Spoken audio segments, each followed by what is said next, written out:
Hi, and welcome to this week's 120-ish second history.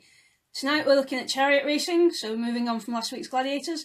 The origins of chariot racing are actually unknown. The first historic reference we have to them comes from Homer's Iliad at the funeral games of Patroclus, so we can be pretty sure that the ancient Greeks had chariot racing, but it becomes really popular under the Romans. So popular, in fact, it outstrips the gladiators in terms of how many people are enjoying it and watching it in Rome. The Circus Maximus, where the chariot racing happened, is one of the oldest buildings in Rome. It was constructed during a period where Rome was a monarchy, so well before the Republic, even further back before Augustus was emperor.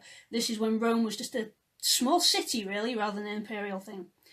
So it's one of the oldest buildings.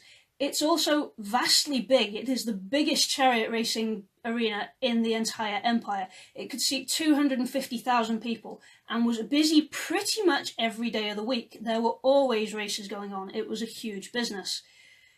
The Circus Maximus itself was there once they built it. It stayed there the entire time. They didn't move it to another track anywhere else. It was always there.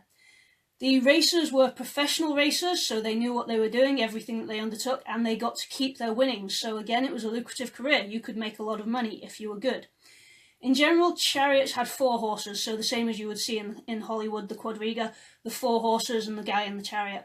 That's how it went. Although if you had a particularly skilled or crazy driver, he would occasionally go with 12 horses, which is frankly ridiculous. The chariots themselves were probably very lightweight. The best idea we can come up with is a wooden frame with a leather cover on it, which means that your spiky wheels you see in Hollywood, not really going to happen. They've tried experimenting with a few and it tends to throw them off balance. And with the accidents you got in the arena to start off with, you didn't really need the spiky wheels in order to see. So, where are we? The steering itself was really hazardous. The ancient Greeks, when they did it, used to hold on to the reins. The Romans, rather stupidly you might think, wrapped the reins around their bodies and steered it like you would a motorbike. You lean your weight from side to side to turn the chariot. But wrapping the reins around yourself, really dangerous. If you have a chariot crash, you're pulled out of the chariot, dragged behind your horses, run over by everybody else. Unless you can cut yourself free. They were all given a knife so they could try to cut themselves free. They also had a helmet and a lot of padding, so they were a little bit safety conscious, but maybe not as safety conscious as they could be. Romans, they seem to have liked a bit of blood and guts, really. There were 4 teams based in Rome. They were always the same colours, red, white, green and blue. And just like today's football fans, everybody had their own favourite, and there were often clashes outside the arena as to whose team was best. The emperors were known to like the green team or the blue team. The whites, for some reason, were the ones that nobody seemed to like.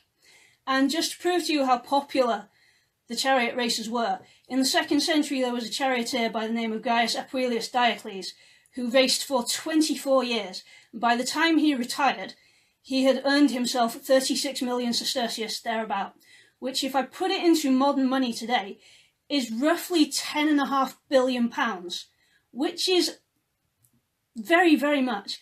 It actually makes him the most paid sportsman in history. And on that note, I will leave you to think it over.